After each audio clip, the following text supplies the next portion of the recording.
Lo habéis adivinado, este señor, esta voz que acabamos de escuchar, en la que parece una persona, bueno, que tiene dificultades para hablar, que tiene dificultades para mantener la concentración, para articular palabras con lógica, como bien ha dicho la presentadora de Televisión Española, es Manuel Delgado Villegas, conocido como el Arropiero. ¿Y quién diría, viendo estas imágenes de Televisión Española, que este señor fue el asesino en serie más prolífero de nuestro país? Bueno, pues para conocer un poco más en profundidad a este personaje tan inquietante y siniestro a la vez, hoy hablamos de nuevo con Juan Rada. Juan, bienvenido, ¿cómo estás? Hola, buenas y criminales noches. Sobre todo en el caso de este serial killer, que es el Guinness de los asesinos seriales de nuestro país.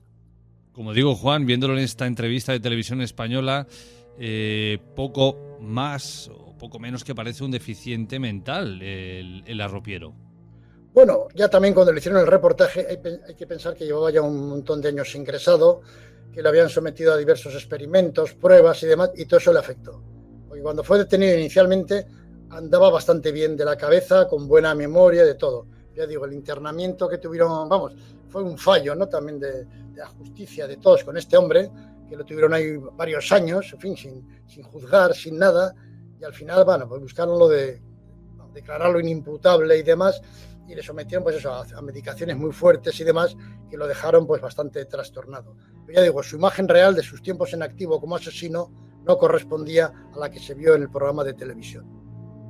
Y además la presentadora, cuando le hace la pregunta de si le gusta que Televisión Española vaya a grabarle, él dice: yo soy muy tranquilo, yo no me enfado nunca. Pues ¿quién lo diría, señor, con el currículum que tiene? Eso es, y además que en fin, dio la nota estando en la cárcel, pero se ve que luego se le olvidaba, ¿eh? Es que nadie sospechaba de este mayor asesino, como digo, en serie de la historia criminal de España. Pues que la policía no relacionaba unos asaltos con otros, dado su itinerante trayectoria. Se le llamó el vagabundo de la muerte, porque actuó por todo el litoral mediterráneo, también estuvo en Madrid, pasó a Francia, a Italia, y además mataba indiscriminadamente. En ocasiones ni conocía siquiera a las víctimas, lo hacía por puro placer. Siempre la policía, cuando va a investigar algún crimen, pues piensa en torno a la víctima quiénes pueden ser sus enemigos, quiénes querían hacerle daño, lo que sea, pero en este caso él ni conocía a las víctimas, ¿no? Decía Chandler en El simple arte de matar, que textual: el asesinato más fácil de resolver es aquel en el que alguien trató de pasarse de listo. El que realmente preocupa es el crimen que se le ocurrió a alguien 2 minutos antes de llevarlo a cabo. Y era efectivamente lo que le pasaba a este hombre, ¿no? O sea que de momento, de golpe, decidía matar a una persona y punto, y se iba. Y claro, los investigadores pues no lo relacionaban. Y al final, porque lo pillaron ya en el crimen, el número 48, pues quizá un poco por un ataque de locura suyo, ¿no? Porque fue detenido tras estrangular a una joven con la que salía últimamente. Y además le pillaron practicando necrofilia. Cuando apareció la policía ya, dijo: estaba tan guapa, la quería tanto, ¿no era mi novia? Entonces no podía hacer el amor con ella lo mismo que antes. Razonaba eso. Cuando los policías le dijeron: pero si es un cadáver y tal, dice: mejor, así no discute. En fin, de esta forma razonaba este hombre, ¿no? Que cuando lo detuvieron, pues lo negó todo. Pero claro, le fueron apretando, la coartada que sacaba para el último crimen, en fin, no había coartada, porque le pillan practicando necrofilia, ¿no? Pues hizo que declarara todo. Este hombre, pues era sevillano, nació en el barrio de Triana a principios de 1943. En fin, la infancia de este chaval no fue fácil, creció un ambiente que le endureció el corazón, tenía poca inteligencia y bastante músculo. Luego, con 18 años, ingresó en el tercio sahariano de la Legión. Ahí se inició como novio de la muerte, ¿no? Ya le gustaba alardear un poco, se dejó un bigotillo a lo Mario Moreno Cantinflas, en fin, sonaba de que era fuerte, empezó, eso pasa bastante a veces con los legionarios, a consumir grifa, padecía ataques epilépticos y demás, y regresó pues a la vida normal.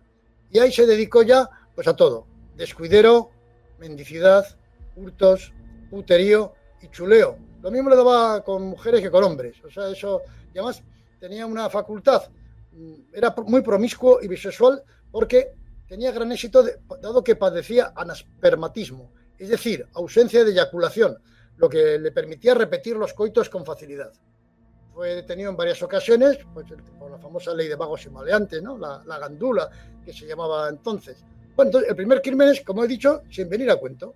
Estaba en Barcelona, en la playa de Llorac, en la localidad de Garraf, y vio a una persona apoyada en un espigón. Se trataba de un cocinero que había acudido a recoger arena, pues ahí en la playa, porque luego la utilizaba para limpiar las cazuelas y demás, y sobre todo para quitar la grasa. Y este hombre se quedó a leer el perico un poco, se recostó, dio una cabezada y ya no despertó jamás. Porque llegó este tío y le partió la cabeza con una piedra. Ya está, y se fue. Total, bueno, le quitó el reloj y ya está. O sea, lo mató sin conocerle nada y sin ningún motivo. En fin. Luego de ahí, el siguiente paso criminal lo dio en Ibiza. Encontró a una joven francesa dormida en un chalet deshabitado. Entonces la mató y luego se inició en la necrofilia. Encima, esta chica tenía un acompañante, su pareja, que no estaba por allá, un estudiante yanqui. Sospecharon del mismo y el pobre chico se comió 1 año y medio de cárcel por culpa del arropiero. Después, a Madrid. Y ahí, de un golpe de karate, en la Legión había aprendido golpe de karate, que es eso, girando el brazo 180 grados y golpeando ahí la nuez. Es casi mortal ese golpe. Y de esa forma mató a un señor algo conocido como era Venancio Hernández Carrasco, porque era el creador del eslogan Chinchón nos referimos al famoso pueblo de Madrid, Chinchón, Anís, Plaza y Mesón. ¿Por qué lo mató? Bueno, pues a este porque le pidió que le diera dinero para comer, este lo vio fuerte y joven, le dijo que trabajara, le dio el golpe del legionario y lo arrojó al río Tajuña. Después vuelve a Cataluña y otra vez tenía un cliente, propietario de un importante negocio de muebles, y después de acabar el servicio discutieron por el precio de la chapa y él, ni corto ni perezoso, cogió un sillón, le arropiero, le arrancó una pata y le dio en la cabeza. O sea, entonces, ya viendo que podían seguirle y demás, se pasó a Francia. Pero no era tonto, no. Consciente de que había matado a un pez gordo y de que se activarían, lógicamente, los resortes policiales para dar con el asesino, acudió al consulado de España en París para informar de que llevaba 3 meses allí buscando trabajo. Entonces, nuestra legación diplomática hizo llegar a la policía francesa un informe oficial con tal circunstancia. En suma, él consiguió un certificado, una coartada de que llevaba 3 meses en Francia, con lo cual no podía ser el asesino del empresario catalán. Entonces, como digo, no es tan tonto como luego aparecía en el reportaje de televisión, ¿no? En fin, luego, bueno, crímenes podríamos estar siguiendo, luego, en Madrid, bueno, a una señora de 68 años le propuso mantener relaciones sexuales, la señora no quiso, la agredió a martillazos, a golpes de ladrillo, y la arrojó desde una altura de 10 metros. Y luego cogió el cuerpo ensangrentado, lo arrastró al interior de un túnel donde sació su instinto degenerado, donde practicó necrofilia. Y durante las 3 noches siguientes acudió otra vez a repetir con la pobre anciana y al cadáver tan execrable acto. En fin, podemos decir, luego mató a una extranjera en San Feliu de Guíxols, a 2 más en Alicante, en Ibiza, a un gay en Barcelona, a otra mujer en Valencia, a un hombre en Madrid. Vamos, que nuestra geografía nacional se le quedó estrecha y pasó a Francia de nuevo. En Marsella se relacionó con la mafia y cometió ejecuciones por encargo. Incluso en París se enrolló con una joven que pertenecía a una banda de atracadores y quería también que a él lo admitieran ahí.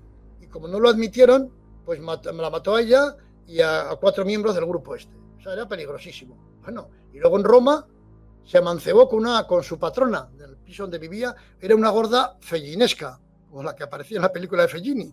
Entonces, un día, esta señora le sorprendió en la cama con su sobrina. ¿Qué hizo él? Pues solucionó el conflicto matándolas a las 2. Siguió matando por la Costa del Azul, en fin. Ya digo. En fin, incluso lo mismo le daba matar a un hombre que a una mujer, que a gente que a lo mejor se había portado con él, que le habían pagado debidamente la chapa y tal, pues ya digo, se movía impunemente por todo el litoral mediterráneo, ¿no? Y a muchos, ya digo, lo mataba pues utilizando lo que tuviera a mano, o si no, el famoso tragantón o atragantá, o sea, el golpe del legionario, ¿no? Porque él lo podía hacer. Si no morían inmediatamente, luego los estrangulaba apretando fuertemente los dedos sobre su garganta. Pero al fin ya se ve que se decidió a volver a su tierra, que se cansó de su periplo sanguinario, y retornó al puerto de Santa María, donde su padre se dedicaba a la venta de arropías.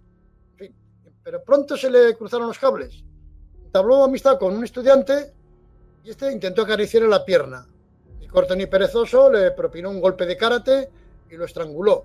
Pero eso sí, para aparentar una muerte accidental, lo arrojó al río Guadalete. Sí. Entonces, en fin, el hombre iba buscándose sus coartadas. Finalmente, joder, fue carrera corta pero muy intensa, finalmente le echó el ojo a una mujer de aspecto exuberante, pero era oligofrénica y muy conocida en la zona ya de la provincia gaditana por su afición desmesurada a los hombres. Era Antonia Rodríguez Relinque, conocida como la Toñi. Entonces, en fin, se ennovió con ella, la presentó a su familia ya en plan serio y demás. Pero el 18 de enero de 1971 se denunció en la ciudad portuaria su desaparición. La policía no le extrañó que esta mujer desapareciera dado su comportamiento sexual, que se enrollaba con gente y tal, pero en fin. Pero claro, la familia dijo que estaba saliendo con el arropiero y inicialmente pues fue llevado a comisaría. Entonces él también se había montado la coartada. El día que desapareció, él tenía media entrada de que había estado en el cine. ¿Cómo tenía media entrada? Porque muchas veces cuando el portero corta la mitad, pues hay gente que no la mete al bolsillo a la otra mitad, sino que la tira al suelo. Este se consiguió media entrada y dijo que había estado viendo la película y tal, pero claro, le pillaron porque no dominaba muy bien el contenido del filme que se había proyectado, ¿no? Y demás, en fin. Y entonces ya, claro, le fueron siguiendo los pasos hasta que le pillaron practicando necrofilia, ¿no? Y entonces contó, dijo textualmente, tengo aquí el caso delante, semanario El Caso, dice: salimos a dar un paseo por el campo. Hacíamos el amor sin que nadie nos viera. Lo realizamos de muchas formas, pero me pidió una cosa que me daba asco. Cuando me negué a ello me insultó y me dijo que no era hombre, puesto que otros se lo habían hecho. Entonces le pegué un golpe y como no se callaba y me seguía insultando, le puse al cuello los leotardos que se había quitado y apreté hasta que murió. Luego dice, sí, volví a estar con Toñi el lunes, el martes, el miércoles, y mirando a los policías decía, yo hubiera vuelto hoy si no me cogéis, y mañana, en fin. La policía, claro, sospecharon de él, de que también podía ser el asesino, no sospecharon más, solamente de ese joven que conté que apareció flotando en el río Guadalete. En fin, entonces, decía, este también te lo has cargado tú y demás. Entonces, él, no sé, se puede decir ya que estamos hablando de un río, pues de lo de perdidos al río, ¿no? Dice, pues voy a contarlo todo. Y empezó a contar los crímenes uno por uno. Era un personaje narcisista, egocéntrico, megalómano, y entonces no mostraba el menor sentimiento de culpa.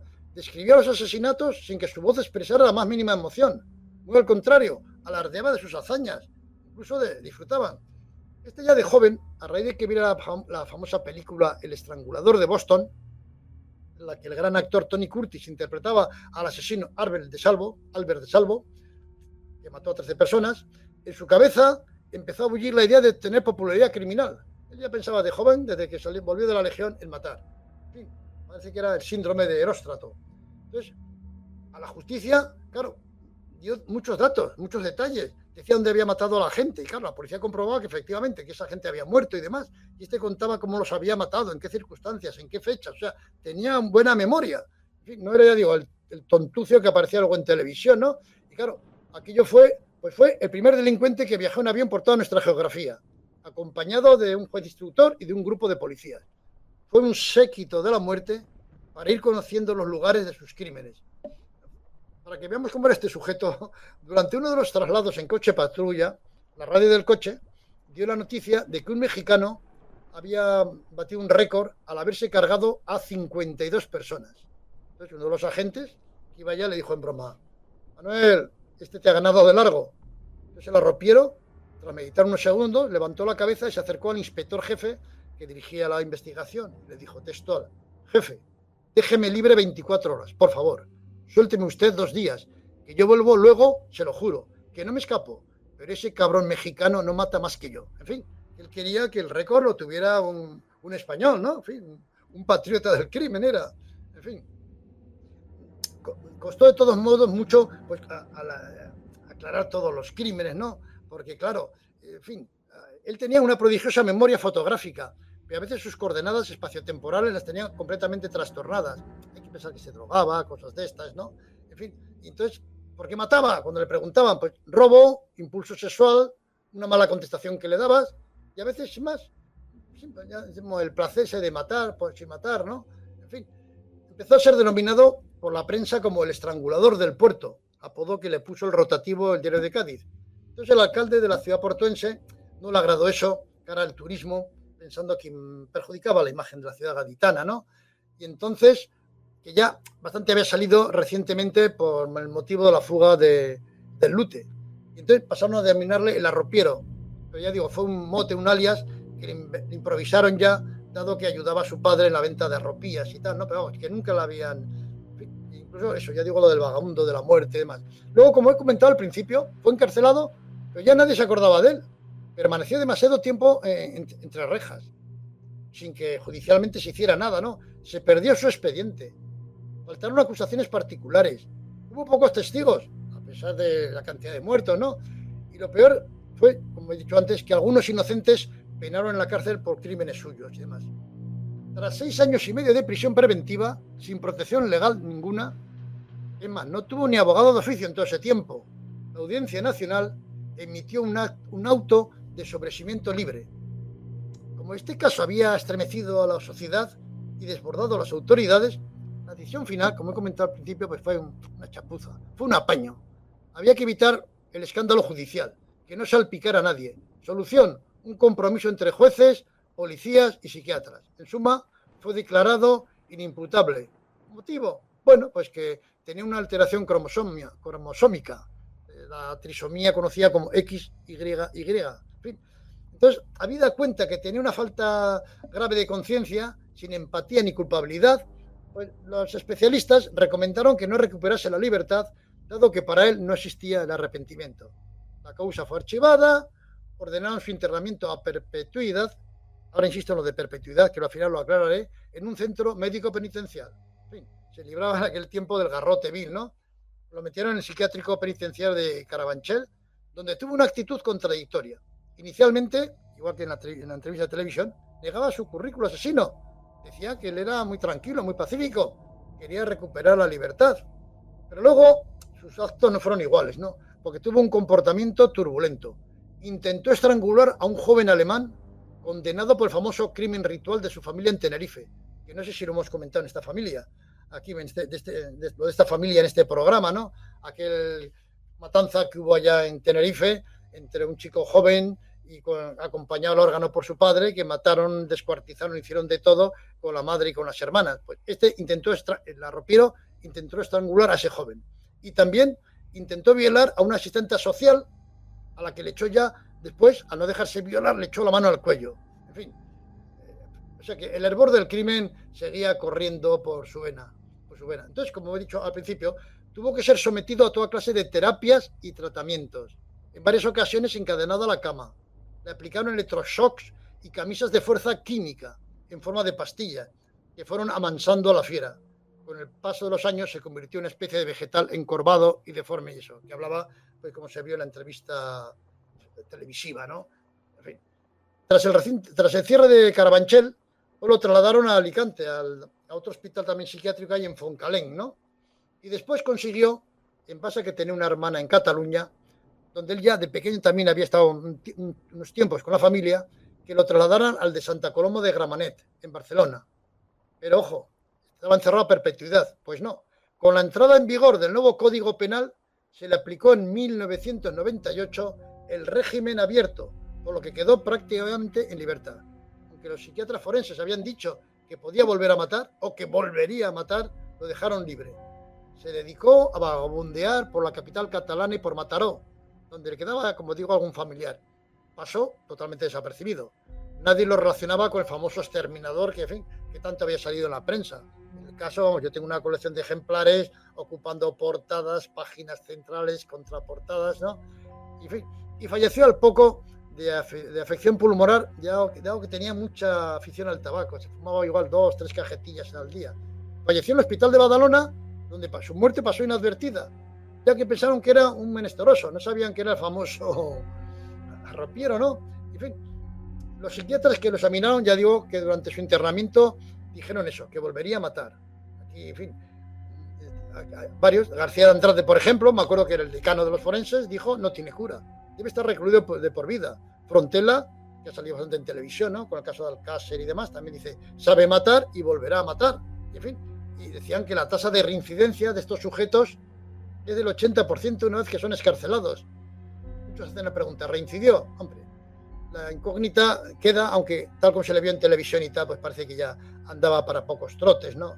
Su vida ha sido llevada al cine en las películas Arropiero, el vagabundo de la muerte, que se hizo en Cataluña, y también en otras, sucedió en España. Incluso iba a constituir el hilo conductor de la segunda temporada del Caso, Crónicas de Suceso, la exitosa serie de televisión española de hace 8 años. Que todo el mundo pensaba que se iba a renovar porque había tenido una gran audiencia y el hilo conductor iba a ser Manuel Delgado Villegas, ¿no? Pero en fin, el gobierno no quiso que esa serie continuara y este hombre pues ya se ha quedado un poco en el olvido, pero ya digo, es el Guinness, ¿no? Y además, insisto en lo de Guinness porque hace unos días, en cierto programa de televisión que se emite los martes, lo dedicaron a Francisco García Escalero, al Matamendigos, y lo presentaban como el mayor serial killer de la historia, y eso no es cierto, porque en nuestra época actual, como insisto, Manuel Delgado Villegas, el arropiero, 48 crímenes, 48 muertes, mientras que el tal Matamendigos, que actuaba solamente en Madrid, incluso al que yo conocí, fue condenado por 11, aunque él reconoció 14. Pero incluso no se queda en segundo lugar, porque también le adelanta el de Santander, José Antonio Rodríguez Vega, el Mataviejas con 16. O sea que hablando de estos tres, el podio está con, el primero es el arropiero, el segundo el Mataviejas, el tercero el Matamendigos. Y si echamos la vista atrás, al siglo pasado, a principios, está Diego Alves, el asesino del acueducto, que mató de 70 a 100 personas, pero en Lisboa. Y luego también está Ramón Fernández, el asesino de los corazones solitarios, que mató a 20 personas en Estados Unidos, aunque una de ellas a una de sus mujeres la mató en Sevilla. O sea que ya digo que lo que decían el otro día de que el Matamendigos es el serial killer más importante, el más importante, el que más gente ha matado, el Guinness auténtico de los asesinos seriales, es Manuel Delgado Villegas, el arropiero, con 48 crímenes. Pero Juan, estamos ante un asesino atípico, lo digo porque perdón, estamos acostumbrados a ver asesinos en serie que tienen un patrón. Es decir, matan, por ejemplo, a una mujer de determinada edad, de determinado aspecto físico, o a un hombre de una edad en concreto que le recuerda a alguien, o a prostitutas, o a autostopistas, lo que sea. Pero aquí parece que el arropiero mataba lo que fuera cuando fuera. Todo le venía bien. Por matar. Es que el primer crimen, este pobre cocinero vio a un hombre recostado en la pared, cogió un ladrillo que había allá y le partió la cabeza. Y luego, nada más dijo a la policía, bueno, cuando ya que declaró todo. Encima, lo único que le quité el peluco, vamos, el reloj. Y encima era barato, no valía nada. O sea que. Y luego a ese empresario que le discutió la chapa, dijo a la policía, pero si era un degenerado y demás. Y discutirme a mí, porque él se acostaba chapero con hombres, pero él decía que era muy macho. Eso que lo hacía por dinero, ¿no? Entonces, al empresario él lo veía como un degenerado, por ser homosexual. Claro, que un degenerado a él le discuta su precio, pues dice, lo mató, y ya estaba. Y a esa pobre estudiante que estaba ya durmiendo, pues primero la mata, luego Pero era porque sí. O a este de Chinchón, que había creado el famoso eslogan de promoción de esta localidad madrileña, pues digo, hombre, trabaja, hombre, que eres joven y tal. Y ni corto ni perezoso lo mató. O sea que, y a otros era, pues porque sí, se le cruzaban los cables y era matar por matar, sin ningún motivo, sin ningún arrepentimiento, sin nada. Pero luego, eso sí, trataba un poco de tapar el crimen, ¿no? O sea, ya digo, en fin, buscarse su coartada, tirarlo al río, simular un poco que había sido un accidente. Él trataba luego de salir bien librado. Pero Dios, fue tal cantidad de crímenes. Curioso este personaje, este arropiero que ya digo, que en sus últimos años parecía un pobre ancianito. Claro. Que no había roto un plato en su vida, pero cuidadito, que yo creo que esto es de los que si lo dejas suelto... Tiene peligro. Claro que tiene peligro, aunque de hecho, Juan, tú lo has dicho antes, murió en libertad este hombre. Sí, murió en libertad, porque al fin decía que no se puede estar, según la ley actual, no se puede estar más de 25 años ingresado. Diga usted, pero dijeron los psiquiatras, que volverá a matar. Bueno, lo pusieron en libertad. Que aquí se protege más al delincuente que a las posibles víctimas. Es lo lamentable, ¿no? De esta legislación tan lasa que tenemos y en ocasiones padecemos. Es increíble. Bueno, esto menos mal que ocurrió en el año 98. Hoy en día no sé qué qué habría pasado, pero bueno, yo no habría dejado en libertad a un señor que tenía tras sus espaldas 48 crímenes y, como ya hemos dicho, no había un patrón definido. Le daba igual si era un hombre, una mujer, Sí, sí. alguien que estaba vendiendo lo que fuera o alguien que estaba durmiendo en la playa como este primer cocinero. Cualquier cosa le venía bien y, bueno, pues se le hacía un clic en la cabeza a este señor y, bueno, pues mira, pues ahí te cojo y te mato y se Sí, acabó. sí. Y luego en libertad, por eso digo, está muy mal esa ley, porque por ejemplo el matamendigos, también que acabo de citarlo, este también iba a ser puesto en libertad. Y había una víctima, pero también este mató, según él reconocía 14 asesinatos, que serían 14, no 11. A una víctima que violaron y demás, la abandonó, vamos, la dejaron, le abrieron el cráneo y todo, pero salvó la vida. Pero la abandonaron pensando que estaba muerta. Y claro, fue el principal testigo de cargo contra el matamendigos. Y este, ya estando ingresado, ya ha dicho que cuando saliera a la calle pensaba matarla. Y entonces esta mujer pedía al ministro de Justicia que por favor que no lo liberaran porque su vida iba a peligrar. La ha dejado medio paralítica de por vida esta pobre víctima, ¿no? Pues lo iban a liberar, pero hubo suerte relativamente para ella y también para la sociedad, ¿no? Que al parecer dicen que comiendo una ciruela y demás se atragantó en el hospital psiquiátrico donde estaba y falleció. Entonces no llegó a salir porque aún no había cumplido los 25 años. Pero si no, hubiera vuelto a la calle y él había amenazado con matar. Claro. Igual que el Mataviejas, el de Santander, José Antonio Rodríguez Vega, que entre otras cosas decía que iba a ir a matar también a los forenses que le habían acusado. O sea, bueno, ¿esto qué es? Es decir, que sí, sí. Tengo aquí en pantalla algunas imágenes del arropiero y sí que es cierto que se da un aire a Cantinflas. Mira, Sí, no voy a decir un aire, depende de qué fotografía, parece el mismo Cantinflas. sí, sí, sí, sí. Le gustaba eso. Y claro, y él había visto esa película también sobre Albert Di Salvo, el famoso criminal, Tony Curtis y demás, y él quería salir. Ya digo, pero vamos, que esto es, en fin. ¿No? Y hay peligro, hay miedo en la gente, ¿no? Ya digo, este García Andrade, decano de los forenses, pues estaba amenazado de muerte si el tal Mataviejas salía a la calle, que tampoco pudo salir, ¿no? Porque el Zanahorio y otro compinche le pegaron 100 y pico puñaladas en prisión y murió. Pero claro, es que esta gente, según la ley, a los 25 años puede salir a la calle. Vamos. Este es el caso del Matavieja y el Matamendigo. Vamos, el José Antonio, el Mataviejas, bueno, este no estaba en un psiquiátrico, estaba en una cárcel normal, pero vamos, como la condena máxima son 30 años y tenía buen comportamiento y demás, pues en fin, también hubiera empezado a salir antes, ¿no? En cuanto le dieran ya el tercer grado y demás, en fin, o sea que... Y asesinos en serie, pues hay, y pasado mañana surgirán otros, ¿no? Lo que pasa que, sí, sí. O sea, podemos hablar de otros también, de, no sé, en fin, bueno, hay actuales, pero en fin. En otro caso, podemos tirar de otros que no han llegado a cometer tal cantidad de crímenes, pero que se han colocado en 9 asesinatos también. O sea que. Pero Juan, ¿por qué crees que el arropiero, por ejemplo, su historia no ha trascendido más allá de las fronteras españolas? Lo digo porque aquí nos ha llegado la historia de muchos serial killers pues norteamericanos. Claro. Que si Ted Bundy, que si BTK, que si el asesino de Green River, que si el otro, que si el de la moto. Pero sin embargo, el arropiero, que supera a muchos de ellos en víctimas, no es un personaje conocido por No, esos nada. lugares.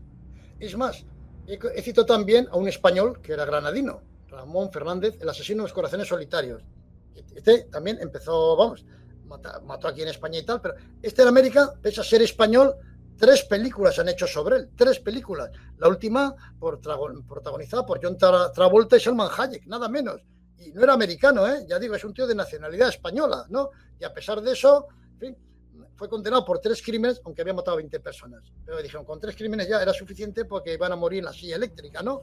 Y 3 películas le han hecho. Y el arropiero, que ha matado a muchísima más gente, pues ha pasado prácticamente desapercibido aquí. Mucha gente no sabe nada de él, vamos, es decir, que es una pena que no lleven esta gente al cine, ¿no? Que sea al cine o a series, o hay muchos temas en España criminales, pero parece que aquí se tratan de ocultar, ¿no? Hay un ocultismo, igual que está pasando ahora con la crónica negra en España, ¿no? Que está considerada como no políticamente correcta. No digo al actual gobierno, digo desde hace mucho tiempo a todos los que pasan por Moncloa, ¿no? O sea, antes había dictadura en el régimen anterior y luego tras la transición se empezó también a frenar la crónica negra y que, en fin, que no se hagan ciertos reportajes, que no se difundan ciertas acciones, pero bueno, dicen que conocer el crimen es la mejor forma de combatirlo. Cerramos aquí, Juan, el capítulo de El Arropiero, el mayor asesino en serie que hemos tenido en nuestro país. Y hablaremos de otros casos que nos han quedado, bueno, que tú has hecho mención. En este caso me Sí, llama sí, mucho la atención el hay más gente. matamendigos o el mataviejas, Hay que otros como el... incluso este señor, el matamendigos, veo que salió en televisión, que el tío daba entrevistas y que se convirtió en una especie de showman. Sí, sí, de todos. Sí, bueno, sí, ¿no? Y él decía, por eso en parte lo acuchillaron, que cuando saliera afuera iba a hacer cine, se iban a vender sus biografías, o sea, que iba a ser una figura, ¿no? Y entonces le digo, pues sí, pues no vas a salir de aquí. Entonces el zanahoria y tal, cuando lo mataron salieron con aquel grito de matado al mataviejas, he hecho un favor a la sociedad y demás, ¿no? Porque él pensaba ya, estaba negociando ya, pues eso, películas de cine, vamos, como Albert Di Salvo en El Estrangulador de Boston. O sea que con cierto protagonismo el tío ya tenía preparada su biografía, un montón de cosas, sí, sí. Son personajes un tanto extraños. Si algo es indudable es que los españoles tenemos mucha tela para poner nombres. Que si el matamendigos, que si el mataviejas, que si el arropiero, que si el zanahorio. En fin, esto es para hacer un programa aparte. No, claro, sí, sí. Ya podemos en otra ocasión hablar del ángel de la muerte, el famoso que se dedicaba a matar enfermos. O sea, ha habido mucha gente que ha matado, pero ¿por qué motivo? Pues no sé, por querer ser seres superiores, porque les ha interesado, y mujeres también asesinas. Sabes que yo publiqué un libro donde también salían mujeres asesinas, y también hay mujeres asesinas que han matado con una frialdad absoluta, ¿no? Lo han hecho por eso, por señoras a las que servían, por quitarles el dinero. Bueno, ahí está, en la portada del caso, muchos recuerdan todavía la envenenadora de Valencia, ¿no? La Prada de Santa María y demás, en fin, que mataban pero con toda frialdad, ¿no? Utilizando el veneno. Y ha habido unas cuantas mujeres asesinas también, pero muy impactantes en nuestra geografía nacional. Como tú bien dices, nuestra geografía está llena de Llena, llena. asesinos y de asesinas que, bueno, han conmocionado a la sociedad. Juan Rada, como siempre, un placer, un abrazo y hasta la próxima. Hasta la próxima y como siempre digo, buenas y criminales noches.